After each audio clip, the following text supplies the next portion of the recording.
Hello and welcome everyone to the Celtic Down Under Deep Dive podcast. I'm your host for tonight, Stephen, and I'm joining me on the panel tonight the ever regular Wally. How are you doing, Wally? I'm doing all right, Stevie. Things have picked up at work a wee bit, picked up a new project to run, so it's all systems go for me at the moment. Yep, and I'm also delighted to be joined by the Marco Tillio of the Celtic Down Under community, never sighted. Steve, how you been? It's been a minute. Yeah, it has. Yeah, I thought you were going to say the less regular Steve, but no, all good this side. So yeah, good to see you both. All right, so on this episode of the Deep Dive podcast, we're going to dive into the question of finances, both mainly concentrating on Celtic, of course, but having a little bit of a cursory look at the disaster area from across the city too. And we're going to see if we can make sense out of some of the recently published accounts from Celtic, see if we can make some sort of judgment calls on what we think's good, what we think's maybe not so good, and what we think could be done better, and what does it say about us as a club moving forward. And we'll try and tie that into the sort of success or lack of success the club's had, certainly on the European scene in recent years. So how does that sound, Willie? I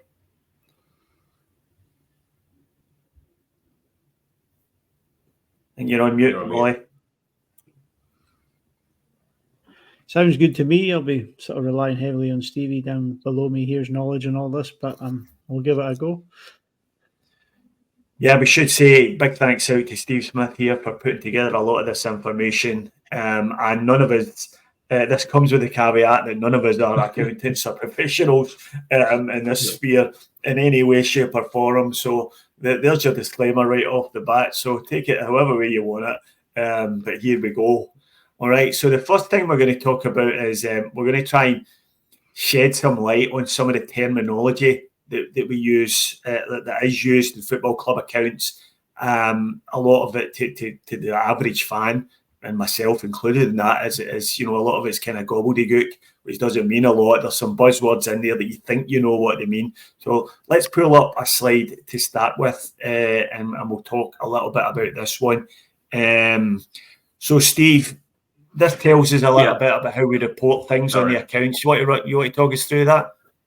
Yeah. So let me run through it, but you guys, chip in, where it doesn't make sense or whatever, right? So when we talk about the accounts, we're really talking about the statutory accounts, right? And most football clubs run a financial year from the 1st of July to the 30th of June. And the reason they do that is that allows them to report a full season. So it kind of feels natural, if you like, so when they report on financial year, for example, 22-23, that was season 22-23 in its entirety. So most football clubs will report their annual report, their annual accounts, normally probably around about September, October, November type time. So we'll have a look in a minute at some clubs and compare Celtic to some of those clubs, and you'll notice that some of them are, the latest information we've got is still the previous season, whereas for Celtic and for the Rangers we've got 22-23. So what is a set of accounts? Well, it's actually three things, right? So you have to report a balance sheet, you have to report a profit and loss statement, and then there's a whole kind of raft of other things, like the auditor report, cash flow statement, etc.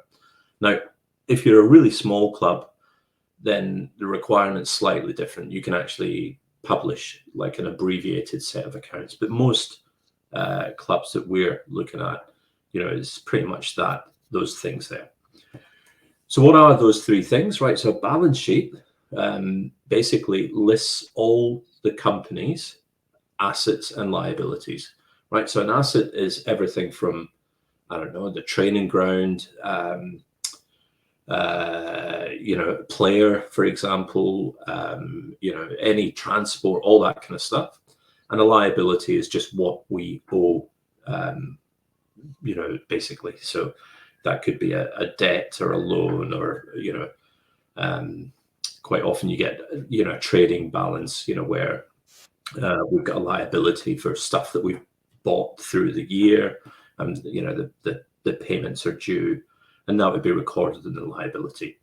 And it's important to note that the balance sheet is a snapshot as at the last day of the financial year, whereas the profit and loss basically records over the full year span. So what happened during the year, whereas the balance sheet is just a snapshot.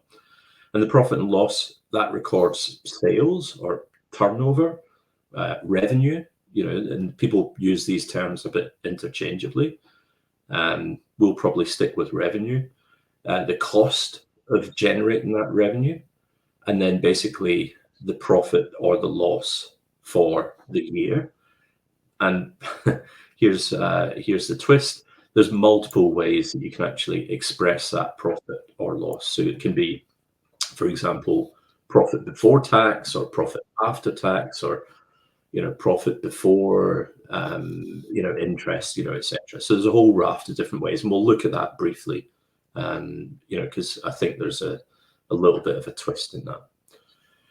And then the cash flow statement, notes on the accounts, directors' reports, and the auditor reports, they're all fairly kind of standard inclusions in the annual report.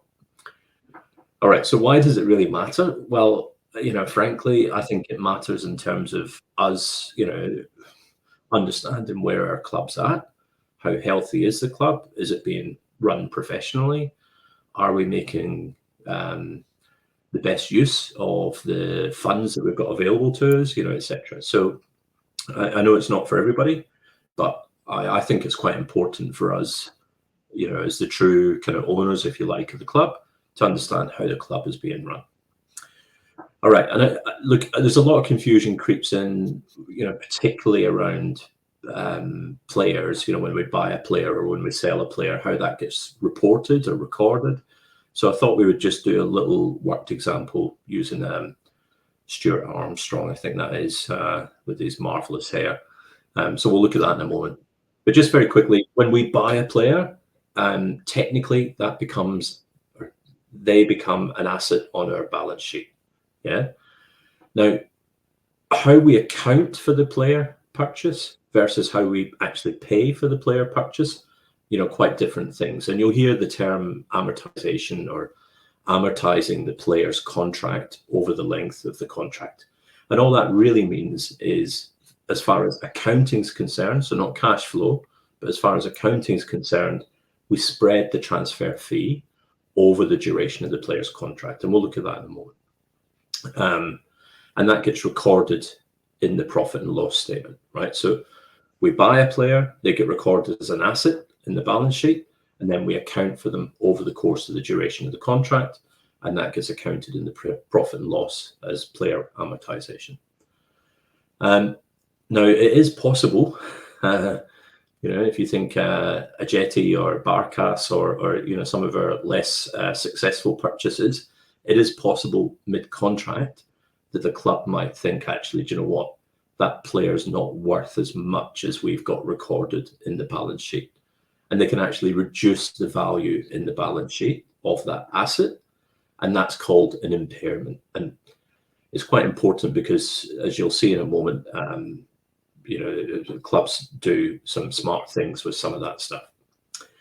All right. And when it comes to the point where we sell a player, then the asset gets wiped off the value of the balance sheet, and then the profit and loss is recorded in the player sales line, but not in the revenue line. So a lot of people think, if we sell Matt O'Reilly next year, it'll have a massive impact on revenue. It doesn't. It has no impact on revenue whatsoever. It only impacts the player sales line, and then obviously the profit lines beneath that. All right, so little worked example with Stuart Armstrong. We bought him in February 2015 for a couple of £1 million, 4-year deal. He would be recorded as an asset on the balance sheet, £2 million worth. Yeah. And when it comes to the point where we publish the 2015-2016 accounts, yeah, that's right, isn't it? 2015. No, actually, it would have been 2014, 2015, but anyway, it doesn't matter. We actually reduce the value of the asset, and we make a charge to the profit and loss of player amortization, because it was 4 years, £2 million contract, so £500,000 per year. Same thing the following year. And then when we sell them, we reduce the asset to zero on the balance sheet. And then we actually book the profit in the profit and loss. And it's important to note that the actual profit that gets booked is against the book value. So not against, how much we paid for them. So we paid £2 million 4 years ago. We sell them for 7. We don't book a profit of 5 million. We actually book whatever the profit is, so 7 million, against whatever we've got him recorded as in the balance sheet. So in this example here, we'd actually book a £6 million profit. Willie, Steve, I don't know if I've mangled that completely, if that makes sense. Any points of clarification or any anything you want to add? No, I think you've explained it quite well. I mean, that asset, if he signs a new contract, that amortization period, that figure will go down to be lesser, would it not? Like, instead of being asset of 1 million, it would go down to another $500,000. I think you see some of the bigger clubs, Chelsea, they use this to great effect. Like they spend 200 million one window, 300 million another window, when in reality is they're only spend 20 million in one window and 30 million in the next window, and their players are on 10-year contracts. Exactly. So, and we'll see in a minute why that's important, because it basically impacts the financial fair play calculation. I mean, I'm not an expert. Yeah, I'm not an expert in any of this, but I'm certainly not an expert in that. But you're absolutely right, Willie. They have been using 10-year contracts, really, really spreading the contract value over multiple years, and that really puts them in a much more favorable financial light. It's just massaging. I'm glad you mentioned amortization there, because that's one of the words I was talking about, where you see it thrown around an awful lot, and I don't think anybody really knows exactly what it means. Personally, I thought it was a term invented by Paul 67 on Celtic Quick News back in the day to try and befuddle some people when he was launching his stout defence of the board. But no, that's good. It was good that we got that explanation, Steve. Yeah. And I don't know, Steve, if you want to bring up the next slide, it kind of shows how these things all come together within the profit and loss. So ignore the balance sheet for a minute and the cash flow, just focusing on the profit and loss, right? So starting from the top left and working our way to the bottom right, you start with revenue, or turnover, whatever you want to call it, sales, or whatever. And I think Willie and I both follow Swiss Rambo guy on Twitter. That he's an absolute gun at this kind of stuff. He reports across all these different clubs, and he typically breaks it down into 3 things. So match day revenue, broadcasting, whatever TV deal we've got, and then commercial. And I think it'd be fair to say, Willie, I think you're across this better than me. I think Celtic's match day revenue, as a percentage of total revenue, is one of the highest, isn't it? We're very dependent on match day. Is that right? Yeah, I think we're up in the 50-something%. Was it 51% or something that I saw? Whereas you would look at someone like Man City and it's down at like 20%. And they'll sit at 60% for their TV revenue, was we're about 30% for TV, 30-40% for TV revenue. Our match day is key to us. Like match day and commercial, whereas our broadcasting is minimal. Whereas Premier League clubs, it's all about the broadcasting. Yeah, no, you're bang on. All right, and then we get this other income, which technically isn't kind of generated from the business, as it were. It's just other income that almost falls in your lap, if you like. So the example we used previously was insurance during COVID season. We got some insurance clause, and in fact, in our accounts for 22-23, there's about 13.5 million, which we'll see in a minute, which is made up of compensation for Ange going to Spurs, and also this business interruption insurance, right? So you've got this other income, if you like, right? So we add those 2 things, And then we take off wages and salaries, which is a really significant cost to the club, obviously. And then other expenses, which is a kind of catch-all for, policing or, running the stadium or whatever it is. And you get something paying at the end of that. Paying for fancy Christmas videos. Oh, I thought you were going to say for fancy heated drives. I think that was the other thing that we used to. And at the end of that, so after we take revenue, we add in the other income, we take off the wages and salaries and these other expenses, we end up with something called earnings before interest, tax, depreciation, and Stevie's favorite, amortization, which is a bit of a mouthful. So people shorten that to EBITDA. So there you go. Right. So that's one of the first measures of profit. So you can compare, and we'll make an observation about our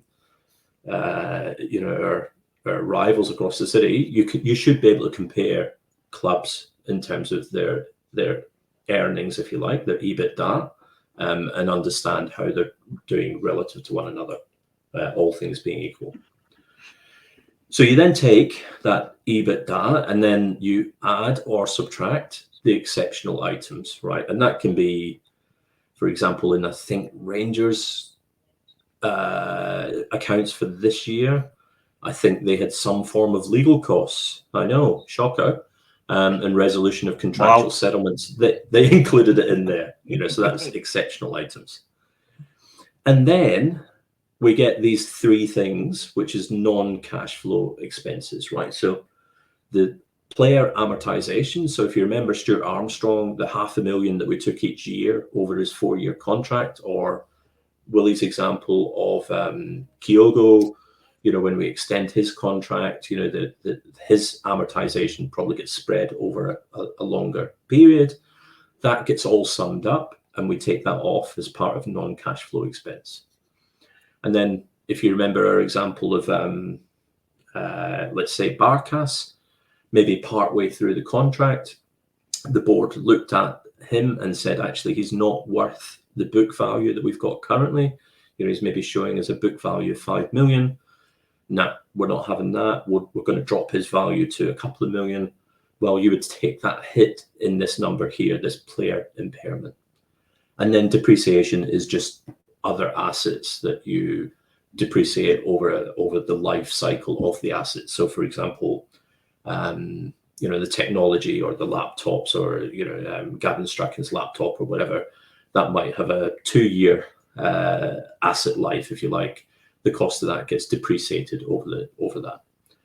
Now, when you do that, you take the EBITDA, you add or subtract exceptional items, you take off the non-cash flow expenses, you end up with an operating profit or loss. Yeah. And then we add in the profit on player sales, and you get profit or loss before interest and tax. And in fact, if you look at that, I've just noticed that, you see that very first profit, if you like, the EBITDA, is the earnings before interest, tax, depreciation, and amortization. Well, this line in the middle has got depreciation and amortization. So you can almost see the naming kind of, making sense, as it were, right? So by the time you add in the profit on player sales, you get profit loss before interest and tax. And then net interest payable, you get profit loss before tax. And then finally, taxation credit or charge, and you get this profit loss after tax. Now, so what you can see is the 5 boxes on the right-hand side, the black boxes, they're all different measures, if you like, of profit, different ways of expressing profit. I thought they were standard kind of calculations or formula, to get to them, but it turns out actually you can make it up as you go along, depending on your point of view. Now, the other thing we would add in here is, and I think this is still the case for the financial fair play, or FSR, the financial sustainability, the wages and salaries divided by, sorry, that shouldn't be minus, divided by revenue turnover gives you the wages to turnover ratio. And you'll hear people talk about, oh yeah, our wages are 70% of revenue, or whatever it is, and that's a really important ratio for that. All right, so I'll pause there. Boys, anything to add to that? Are you fairly okay with that before we look at Celtic's 22-23 figures?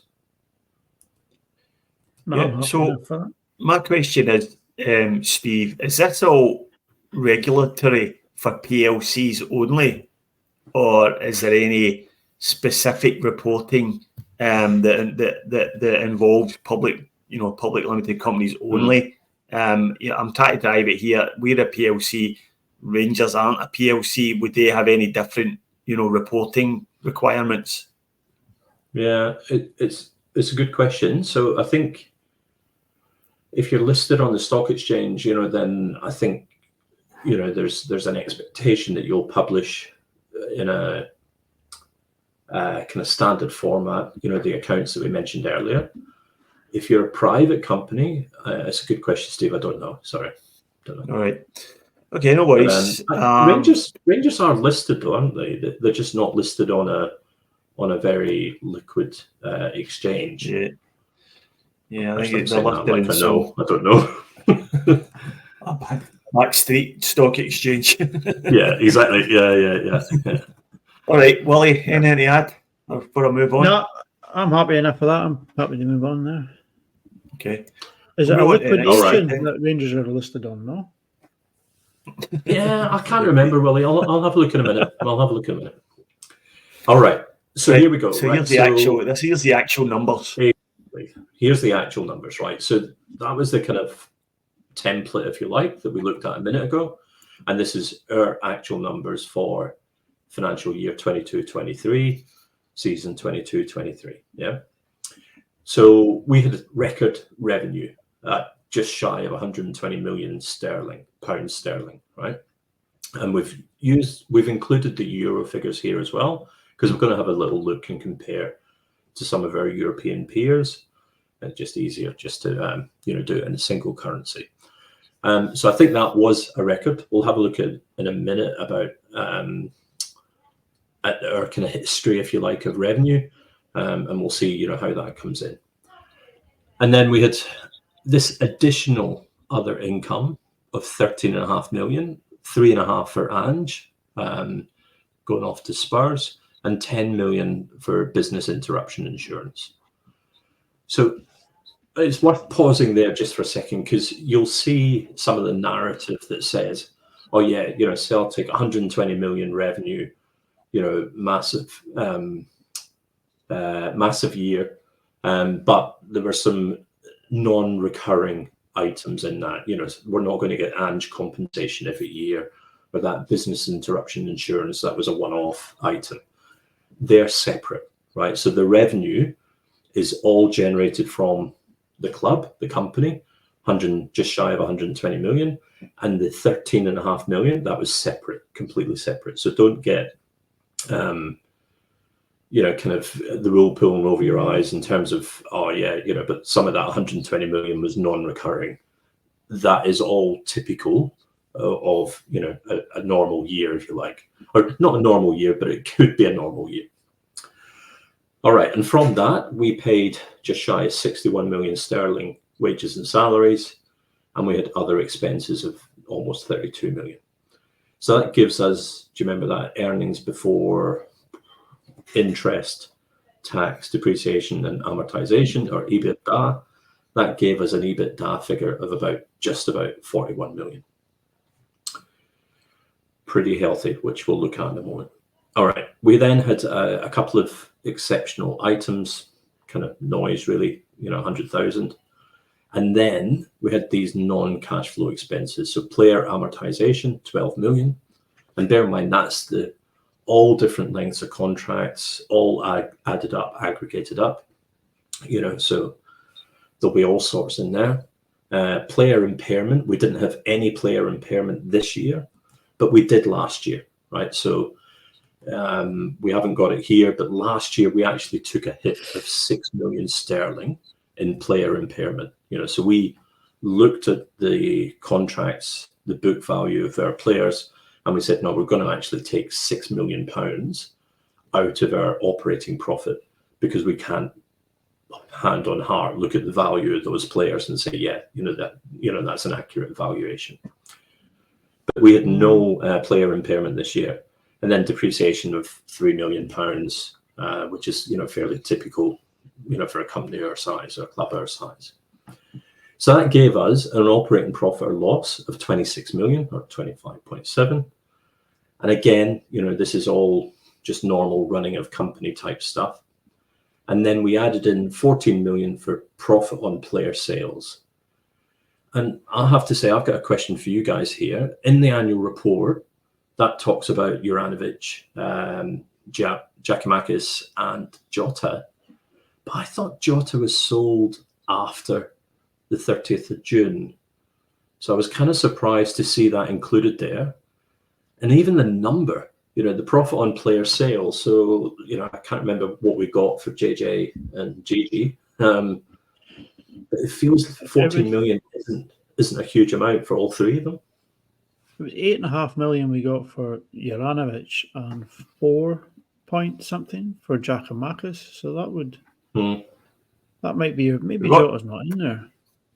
Well, we got 25 million for Jota, but a lot of that, some of that a chunk of that went to Benfica. Yeah. So I think the 19 million was what was our cut of that, and I think you would maybe have to deduct what we paid for Jota off of that, which I think was short of 7 million.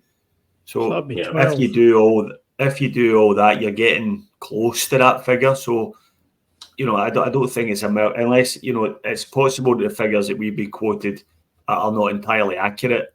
Maybe we didn't get 25, maybe we only get 21 or something like that. So I'm not sure, but I agree with you, Steve. I wouldn't have thought that the Jota money would be included in these accounts. Definitely mentions it though in the annual report, Steve. So I was quite surprised. But was that like in the chairman's statement? We'll come on to our esteemed chairman in a moment, but is that not trusting anything he says? Is that not the amortization figure though? No, this is the profit on player sales. So I'm just looking it up. Willie, I don't think you've been listening, Willie. Come on. But I'm just profit. I'm looking at the profit on player sales, and then I'm looking at the row above. Player amortization is the same figure, 14 million. Yeah, I just think that's coincidence. No, gain on sale of player registrations, 14.4 million. And it explicitly makes reference to Jota. It says, blah, blah, blah. 14.4 million gain on sale of player registrations, predominantly from the sales of Jota, Juranovic, and Giacomakis. Anyway, look, I'm just surprised. I thought Jota went after the year end, 30th of June. I thought it was early July. And it might be that the deal was done in June, but only just communicated in July. We don't know. And how much did we spend before the 30th of June? Obviously, the window wasn't open, was it? When does the window open? The 1st of July? I think it is the 1st of July, is it not? Yeah, so we can't spend any money before the 1st of July.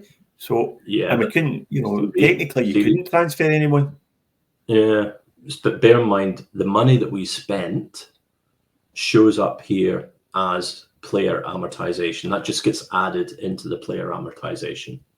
So you don't get a, so what do we spend on Parma? 5 million, 6 million, or whatever. 3.5. You don't get a 3.5 million charge. What would you would get is 5-year contract, 3.5 million. Whatever that is, added to the player amortization.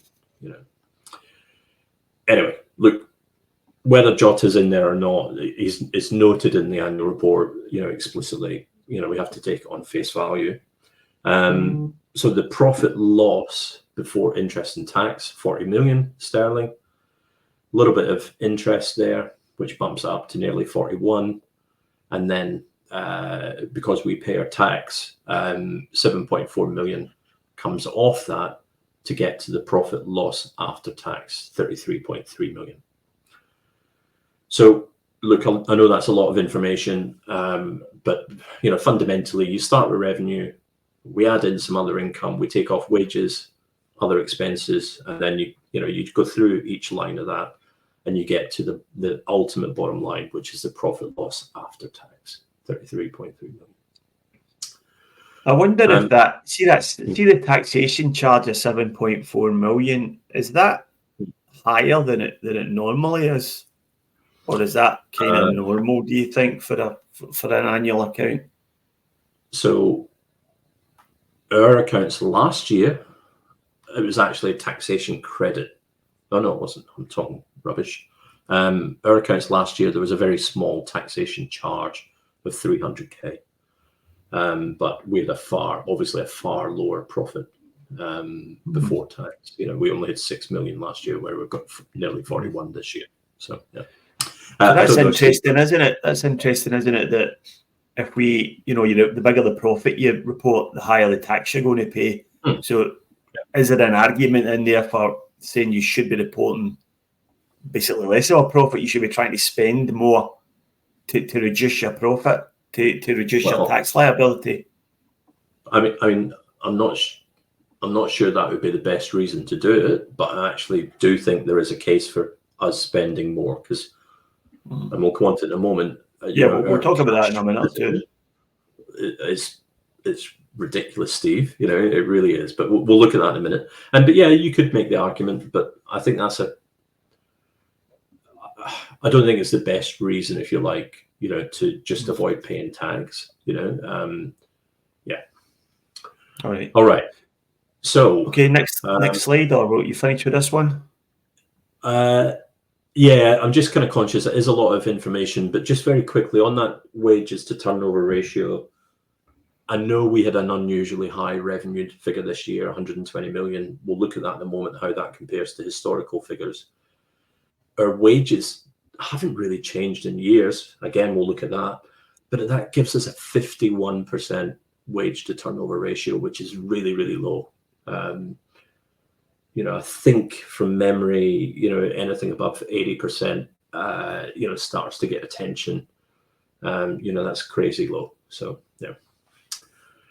All right, Stevie, do you want to take us to the next? All right, here we go. So this one is the context against how we've done in previous years. Yeah. So it is a record revenue number for us. So if you look at the chart on the top right there, the 119.9, so 120 million between you and I, we did 88 the previous year, 61 the year before that, albeit those 2 years were impacted by COVID. And you can see the history, so our previous record was in 2017, 2018, when we did about 102 million, so again, don't let this whole furphy of the Ange money or the business interruption, insurance claim or whatever, is in that 119.9. It's not. This is just revenue from our normal operations, if you like. Yeah. Steve, so you did a bit of looking at Champions League versus Europa League. Do you want to just remind me, because you know how good my memory is, but do you want to just talk us through maybe some of the highlights of some of that European competition and how we can see it on the chart? Yeah. Okay. So I'll see if I can pull this up actually, just so you can run through it. So I'll stop. I'll hide this one just now. Let me see what I can do here.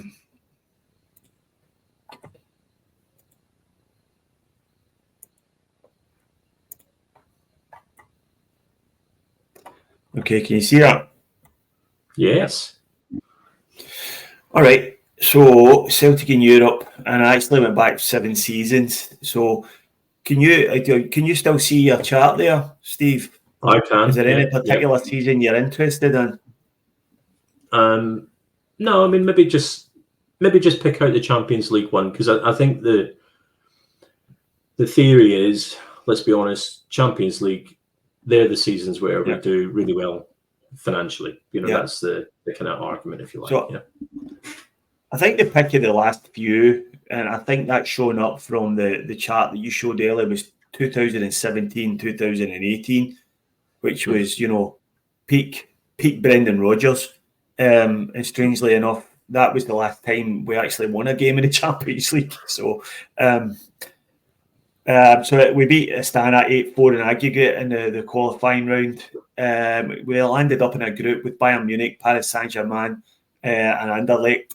And despite taking a couple of pumpings of Paris Saint-Germain, we managed to finish third in the group, although we only had 3 points, because I think that's because we beat Anderlecht once, and that was enough. A head-to-head record against them was enough to see us into third place in the group. And interestingly enough, 3 points is kind of like our average points haul whenever we're in the Champions League groups.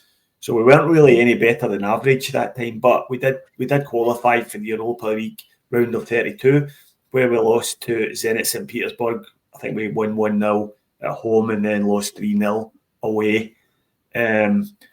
So that was 2017, 2018. 2018, 2019, again, we lost the that was a disastrous season. We lost the qualifying round to AEK Athens. Dropped into I think we had to play a qualifier for the Europa Leagues. And then we got into a group with RB Salzburg, RB Leipzig and Rosenborg. But we actually finished second in that group with 9 points. And then lost to Valencia again in the round of 32. 1920, we lost in the Champions League third qualifying round to Cluj, 5-4 on aggregate. And we ended up in the Euro. We had to play a qualifier. I think we played Sarajevo. I could be wrong about that, to qualify for the Europa League groups, and then ended up playing Cluj again in the groups, along with Lazio and Rennes. And we actually finished top of that group, which was really good when you think about it. When we put it in the context of our recent European record, to finish top of that group was excellent. But of course, we then lost to a team we should have been beaten. We got beat off FC Copenhagen in the round of 32, 4-2 on aggregate. 2021 was the COVID season, so we ended up with a weird one-off qualifying tie at home against Ferencváros, and we conspired to lose the unlosable game, and managed to drop again into the Europa League group stages. Where we played Sparta Prague, AC Milan and Lille. We finished bottom of that group with 4 points. So 1 more point than we normally get, but we still finished bottom of the group. 21-22. Stevie, I think that was the Sarajevo qualifying game in 2021. Okay. Yeah. I went to that game in Sarajevo. We were on a family holiday and oh God, I can't even remember. And I thought, oh yeah, I'll just duck over to Sarajevo for the game. It's like a 6-hour drive. It's like all these really treacherous roads. Does it look like that in a map, does it? No. It used to be one country. I'll just nip over it. It'll be quite quick now. Yeah. Yeah, so next 21-22, which was the Ange's first season. So we played the Champions League qualifiers with I think Stephen Welsh and was it Dane? Is it Dane Murray? Dane Murray, centre half against Midtjylland. Done all right, to be fair. We lost to them 3-2 in aggregate. We were a little bit unlucky, but ended up in the Europa Leagues again with Bayer Leverkusen, Real Betis, and Ferencváros. A couple of notable wins against Ferencváros at home in the middle of the afternoon, which is a bit weird, and Real Betis in the last game of that group when we fielded like half a team with a lot of youth players in it, and we beat them. And then Urugidi played that night, didn't he? Say that again. Urugidi, he ended up getting a game. That's right. Yeah, with all sorts of guys in that team. I think, I'm going to say Liam Scales might have played in that game as well at some point. Quite possible, aye. Maybe my mind's played tricks on me, but I could have swore. Anyway, we finished third in the group with 9 points. I mean, 9 points. That would normally get you. We finished top of a group with 9 points a couple of seasons previously. And then, of course, we lost to the old Wi-Fi password, 5-1 on aggregate, which was an absolute disaster, especially the home game. So I think that was when people started asking questions about Ange and his plan B or lack thereof. So 22-23, the luxury of automatic Champions League qualification. Drawn in a group with Real Madrid, Shakhtar Donetsk and RB Leipzig, finished fourth with 2 points and straight out of Europe. And this season, 23-24, to be confirmed, but I think we can safely assume that the following is quite accurate. Again, automatic group stage qualification in a group with Atletico Madrid, Feyenoord and Lazio, and we're currently sitting fourth with 1 point with 2 games left. So I think we can safely assume that we're going to finish fourth again in the group and drop straight out of Europe. So that's our European record in recent years. So I'll just pull that slide back up again, and we can maybe try and contextualise that a bit. Yeah, because I think what we wanted to show was, and there's a whole debate about, is participating in Champions League, is that enough for us as a team? What really is our aspiration? What's reasonable? Would it make more sense for us to be playing in the Europa League? Blah, blah, blah. But from a financial perspective, we can see that Champions League makes a massive difference to our revenue line, right? And the relationship between revenue and profit is pretty hardcore. If you look at the bottom chart, the green line is the revenue line, so over a slightly longer period than the chart above. The grey line at the bottom is our profit or loss, and you can see it pretty much follows the revenue line in terms of shape, pretty closely. So we know that Champions League makes a massive difference. If you just look from 2016-17 onwards, our highest revenue years have been where we've made Champions League, by quite a distance, really. The difference between a Europa League year and a Champions League year is about 20 million to us in normal terms, there or thereabouts. And it's kind of interesting. We'll have a look at cash in a moment and, some comments from Peter Lowell.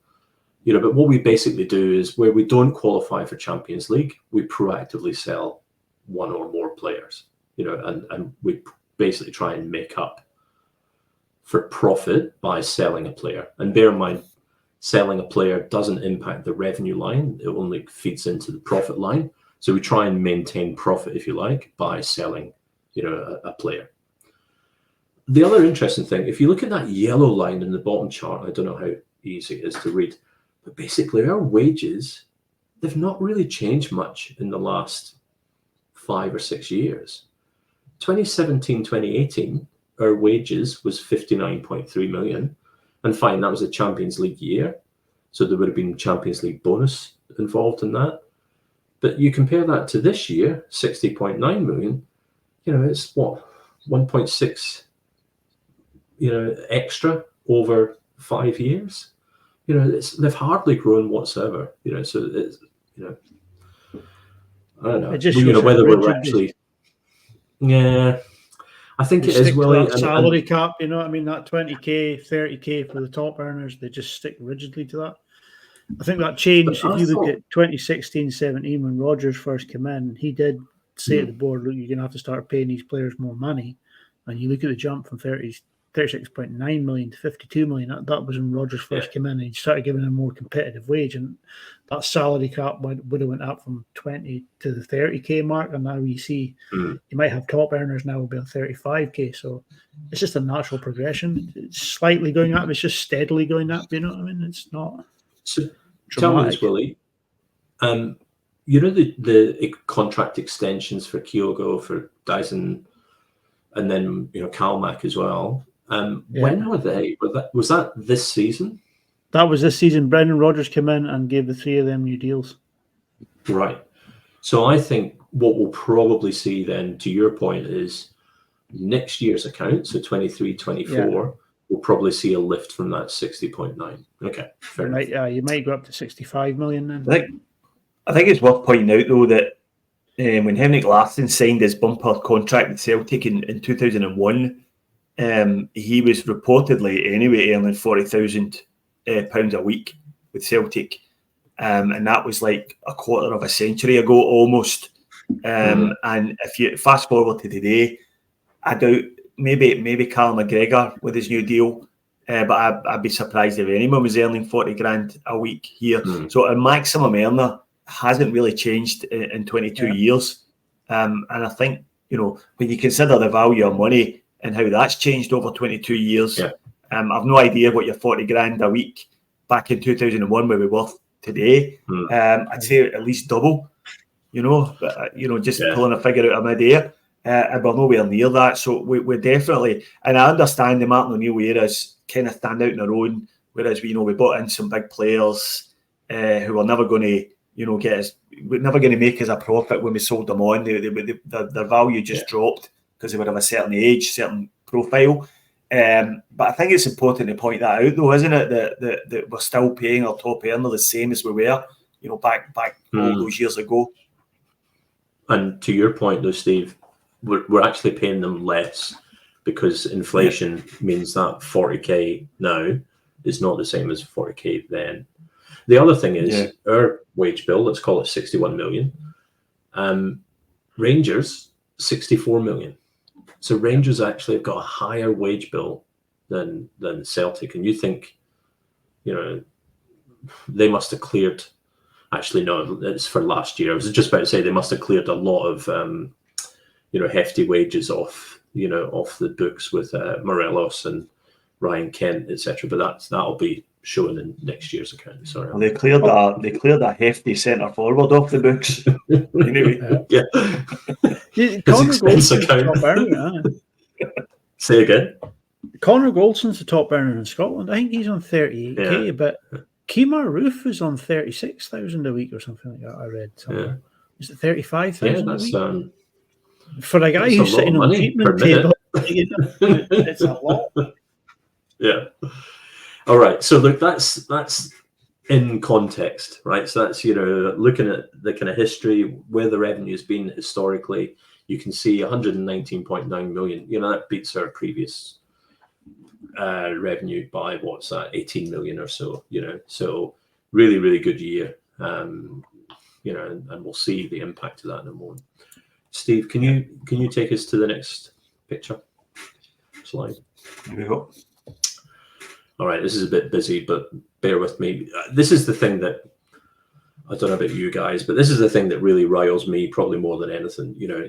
So we look at the accounts, you look at the cash, the cash balance or the cash equivalent, and we've got 72 million sterling, 83 million euros sitting in, effectively, the bank account, if you like,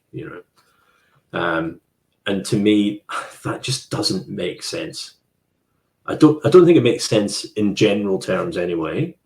We're a football club. Our purpose is to put as strong a team on the field as possible, to be competitive in everything that we do. And yet we're sat there with 72 million in reserve, and I'll be honest, I know I disagreed with you two when we were reviewing the transfer window. My view is we don't have to splurge the money in one single transfer window. I'm quite happy to see us, do something in the winter and then do something again in the summer. So I'm okay with spreading it out over multiple windows. But sitting there with 72 million, to me, and that's before this year's Champions League money, just doesn't make any sense whatsoever. So it's kind of interesting. Peter Lawwell, he talks about 5 or 6 different things. Or we're going to make a significant investment in Barrafield. Or, the 2023 summer transfer window, we funded that from this cash. Well, actually, hang on a minute, Peter, with all due respect, we spent 22 million, but we brought in 35 million. So I don't know how much funding that actually required. And we're paying for, 2 seasons, big spend over the last 2 seasons, outstanding installments.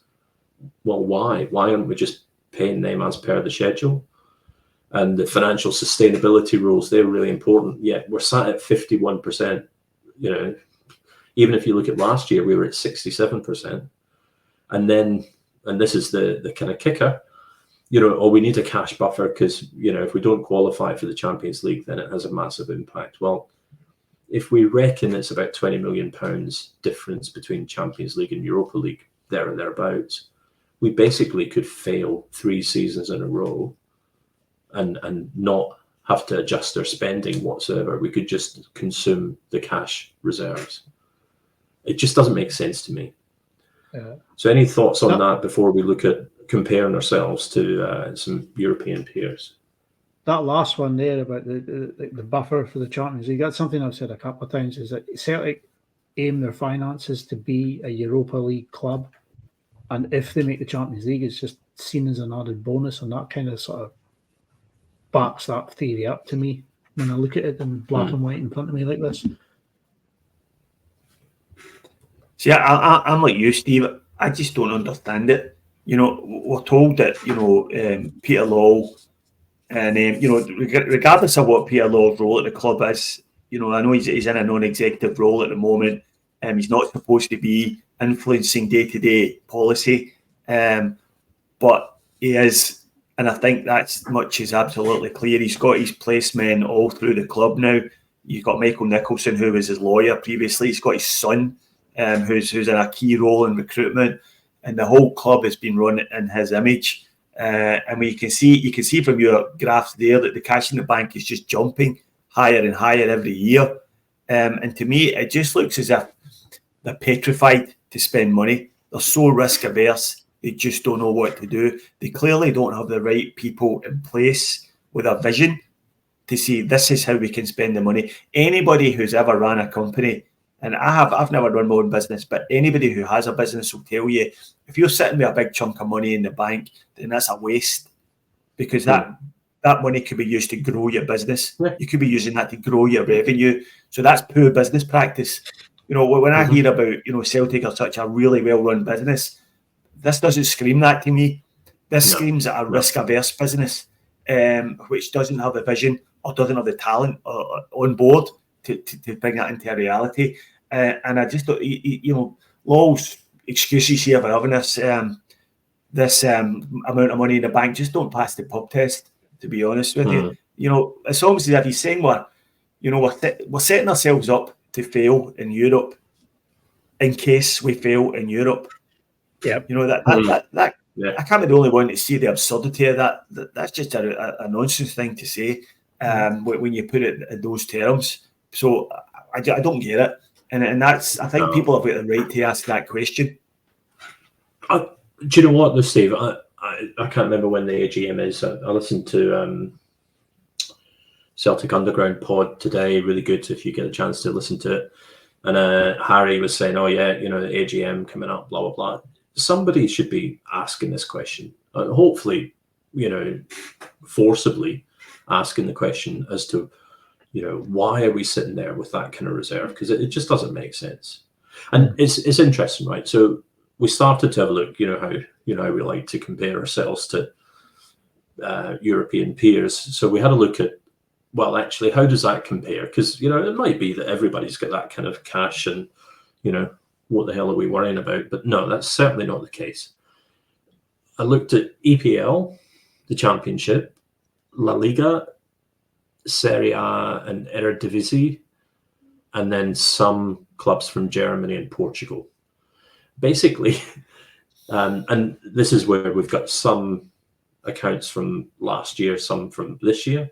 But basically, we had the 10th largest cash balance of all those clubs that I looked at, right? So nearly 100 odd clubs, we had the 10th largest cash balance, right? So Barcelona sat there with 311 million euros, Spurs 260 million, West Ham 112, Napoli, Atletico Madrid, Inter, Man City, Man United, and then Celtic on 83 million euros, right? And that's part of the story. But to be honest with you, Barcelona, 311 million euros in cash, but their revenue is 800 million, right? So they're a different organization to us. They're almost 7 times larger than us, right?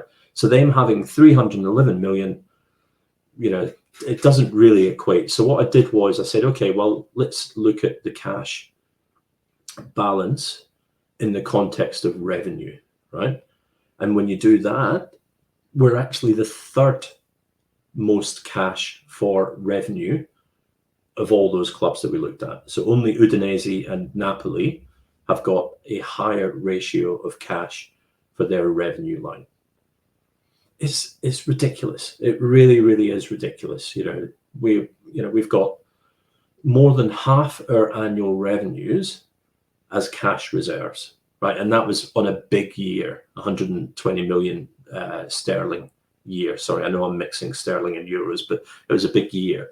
If we look at that, 72 million sterling, 83 million euros on our normal, what would be our normal year, I'm pretty sure we would have the highest cash to revenue of any club that we looked at. And then I thought, oh, maybe it's just this year, but no, if you actually look at Celtic 21-22 in the chart on the right, we were probably the 9th or 10th, in cash to revenue position, last year.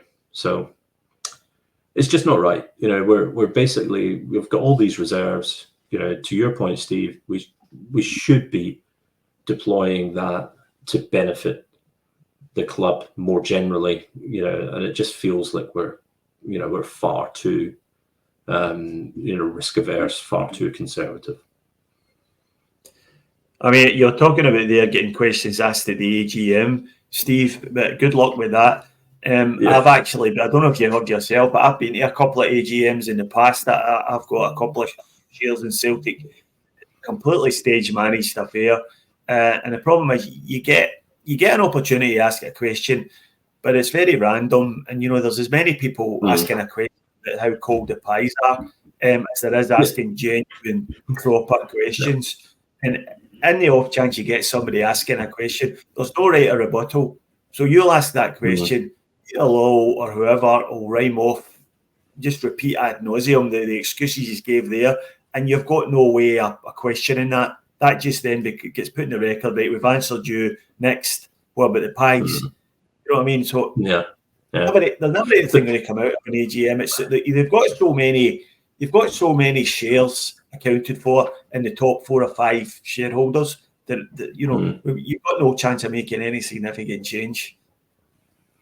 But you think back to the benchmarking pod that the three of us did, and in general, we were saying, look, for a club of our size, a club of our fan base, a club of our revenue, a club of our profit, a club with our wage bill, we are massively underperforming in Europe. Yeah, do you remember?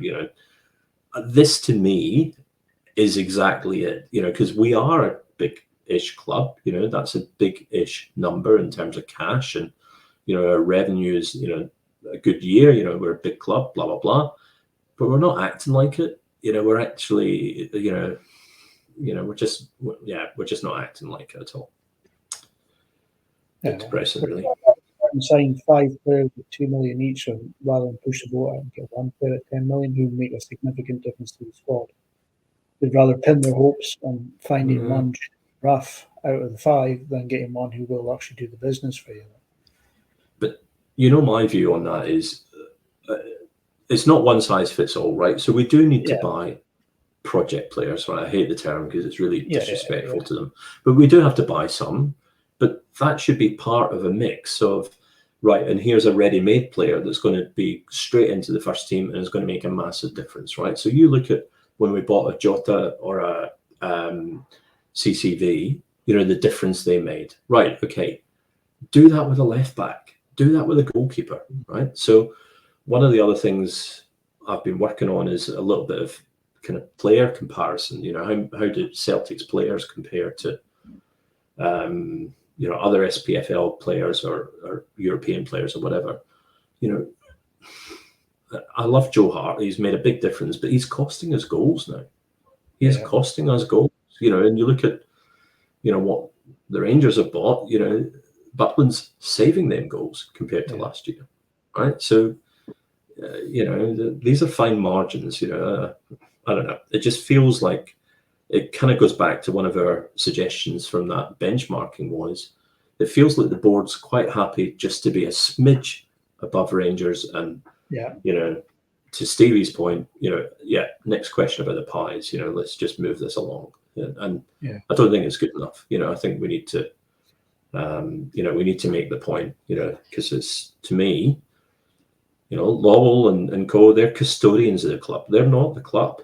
The club is, the fans and the Celtic supporters clubs, and it's the people that are buying the merch and all the rest of it. It's not, it's not these guys that, will be gone, at some point in the future.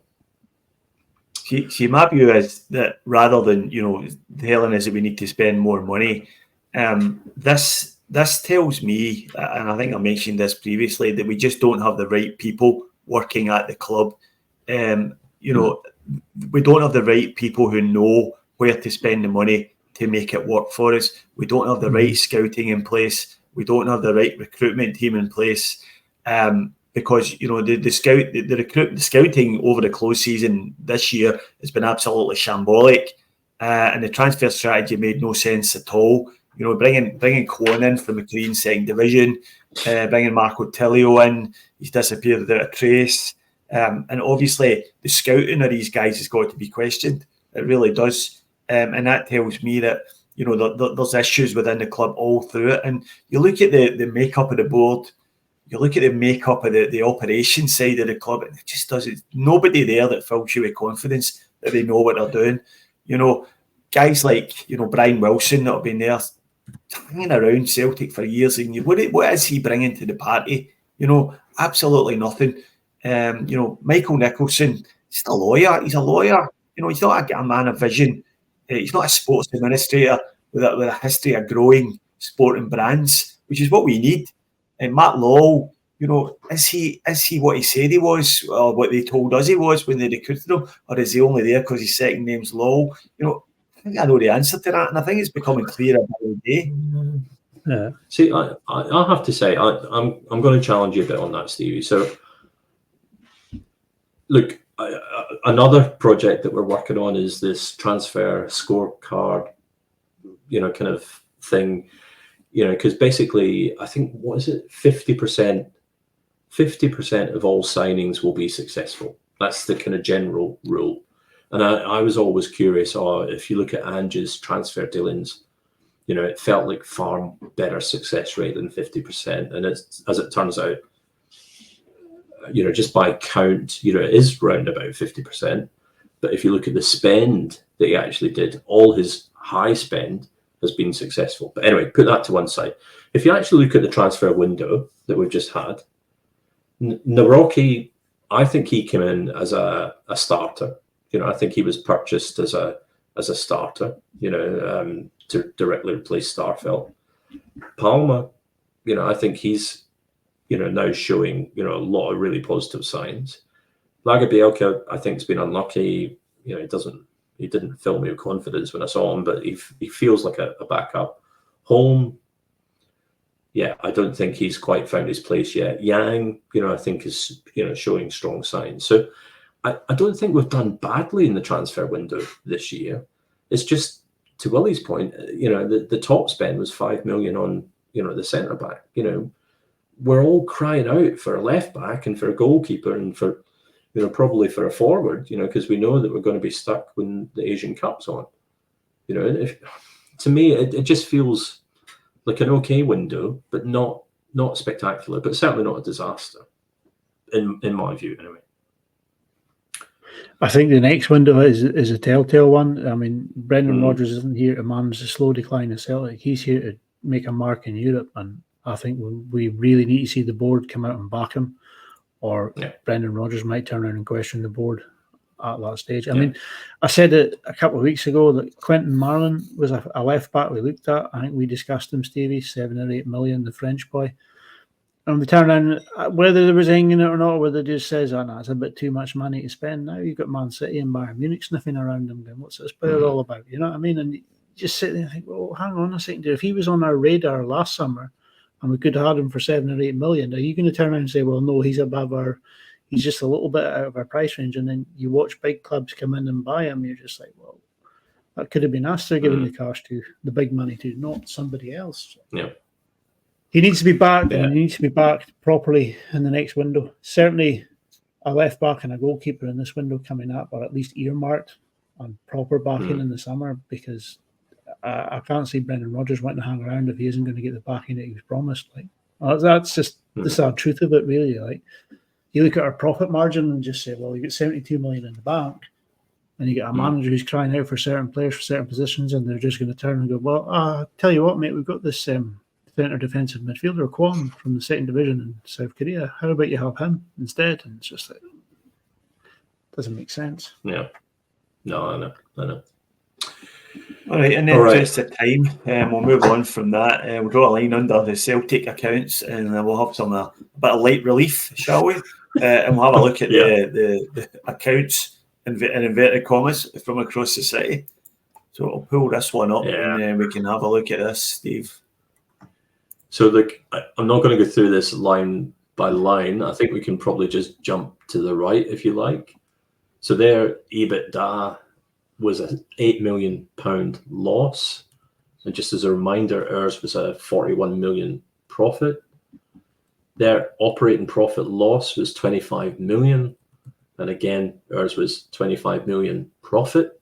So a £50 million difference at that operating profit line. Their profit loss before interest tax, they lost 1.1 million. We made 40.1 million. And their profit loss before tax, 3 million loss. We made 41 million. And then the bottom line, profit loss after tax, they lost 4.1 million. Now, the keen listener or viewer will be going, but hang on, they reported a 250k profit. Where does that come from? And honestly, I don't know. I don't even know the legality of this or whatever, but they took, they called it an operating profit, but they used their own definition of operating profit. So they actually excluded the exceptional items and they included the profit on player sales. So what they were calling operating profit is actually closer to profit loss before interest and tax, but also excluding the exceptional items, this 1.3 million legal costs, etc. So I honestly don't know how they can justify that. It seems to be they've kind of picked, we want to include the profit on player sales because we sold Bassi and Rebo, I think it was. But we don't want to include the exceptional items, so we'll have that one, but not that one. And they end up with a 250k operating profit. Bit of a joke. And then also, they use their own definition of the wages to turnover ratio because they selectively pick out the first team wages and take that, compare it to the full turnover. And they say, we're running at 51%, whereas actually they're at 76%. So what is it? You said 80% will get alarm bells ringing with FIFA, so they're think so. Not far off. Yeah. No, they're not. I think it is, Willie. I would need to check, but I think that's what. And I know, sorry, they've changed the kind of criteria now. I think it's the major focus now is allowable losses over a 3-year period. And I think, there's certain things you can exclude, so if you've got an academy, you can exclude that or, whatever it is, but I think that's more the focus rather than just the ratio, that it used to be.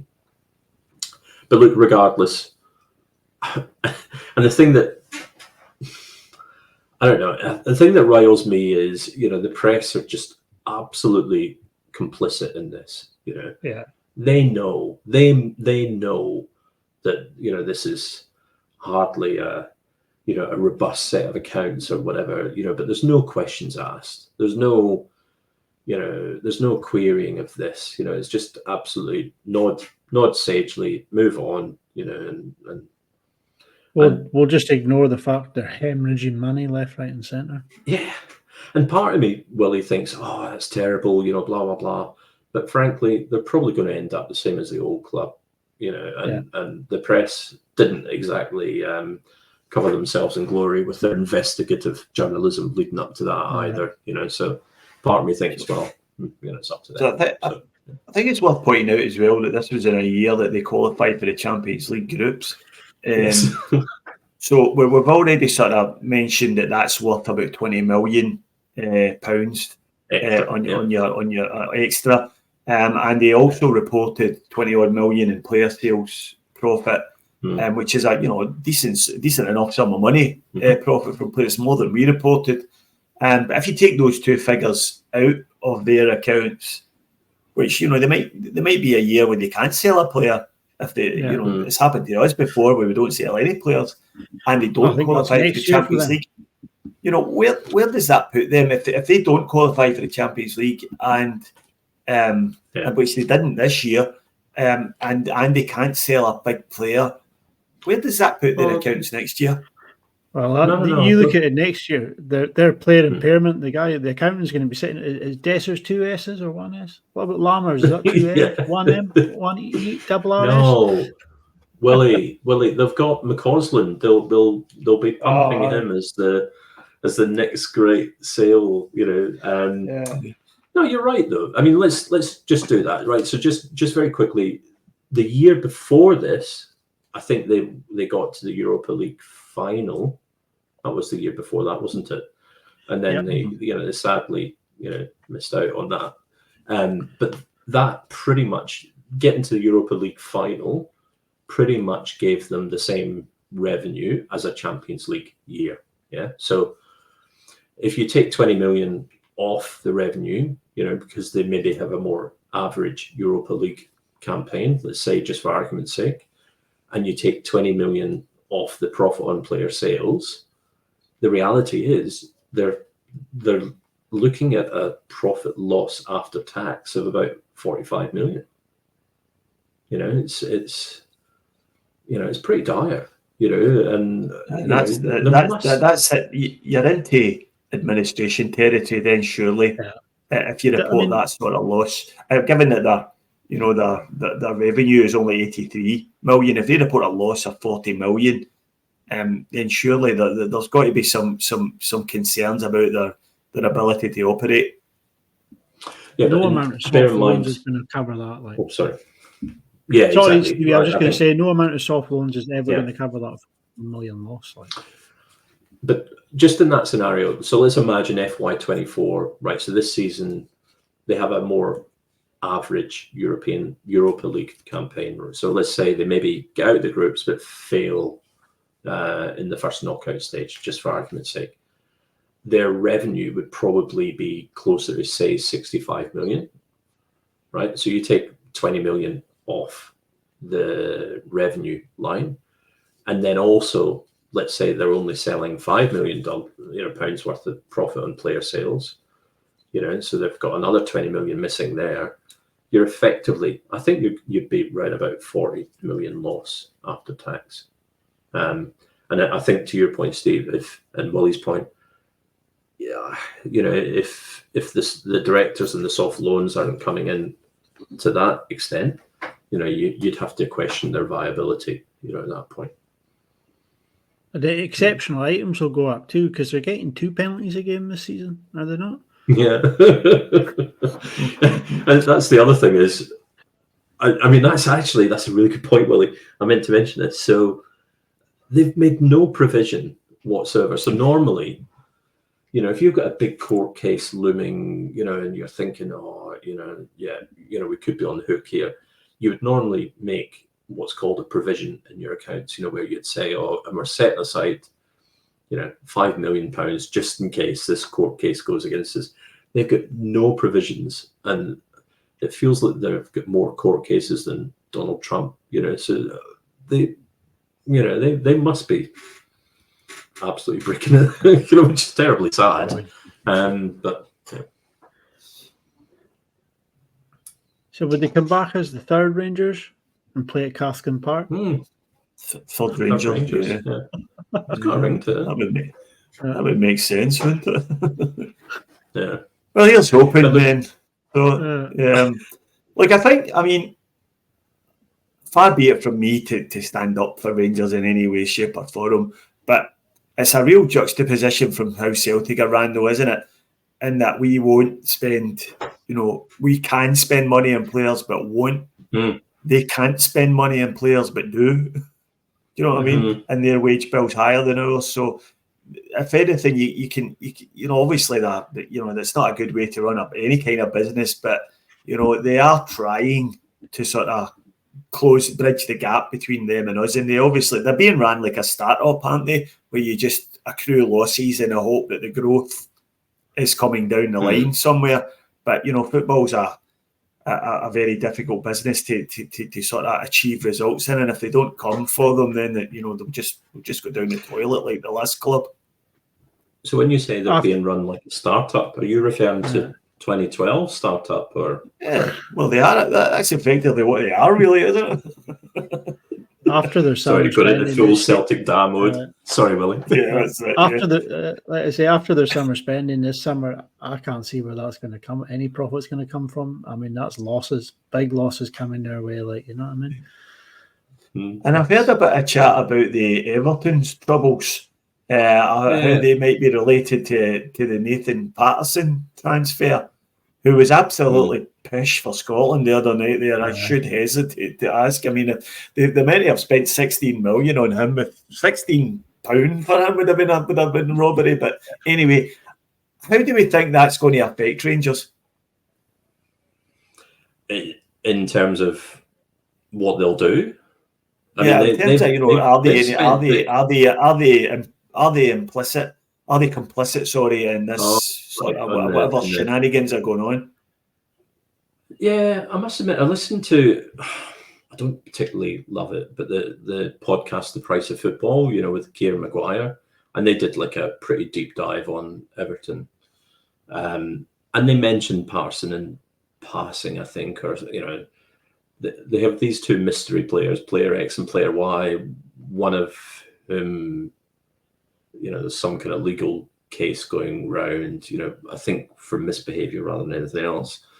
But I don't think it's kind of really central to the story. I don't think so, but it's a bit of a mess, though. They're just, it feels like they had about 20 different things, where they basically broke the rules or they were trying to point to this as an excuse or whatever. But what was more interesting was they got to the end of it and then they basically said, and Chelsea and Man City will be watching this very closely, because basically they're almost certainly going to be charged and almost certainly going to have points deducted as well. So you kind of think, God, imagine that, a sporting authority that actually looked at financial shenanigans and actually understood that a sporting advantage was gained by by doing so. It's very strange. Be interesting if they stripped titles from Man City, wouldn't it? The precedent would be set then, wouldn't it? Yeah. I reckon they would just bury it in the sand like, I can see here. It'll blow over. We'll come out when it does. I don't know. All right. Well, I look forward to your mate, the Swiss.